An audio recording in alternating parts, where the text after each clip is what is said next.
Hello, hello mga ka-Berks! Welcome back to my channel! Ayan guys! Katatapos lang po ng storm guys. Tingnan nyo, nakikita na talaga guys ang mga bahay, kapitbahay namin guys.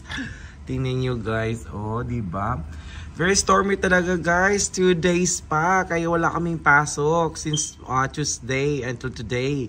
Wala kaming pasok dahil very stormy talaga guys. Oh diba? Ang lakas-lakas talaga ng hangin. Kaya talaga walang pasok guys na naganap. Oh my G, talaga iba dito talaga ang weather guys. Bigla na lamang sa storm.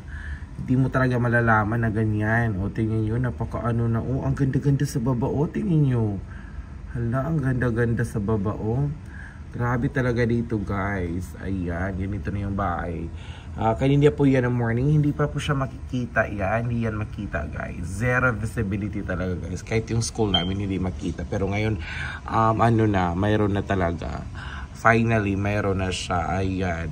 O, tingnan nyo guys, ang ano-ano talaga guys. See? Mabuti na talaga, nakaano sila guys, lumiwanag na. Ayan, wala nang storm. Ano na lang siya, blizzard. Pero hindi naman siya malakas na. Sana bukas mayroon ng pasok guys. Kasi naman nakakaawa ng mga students namin guys.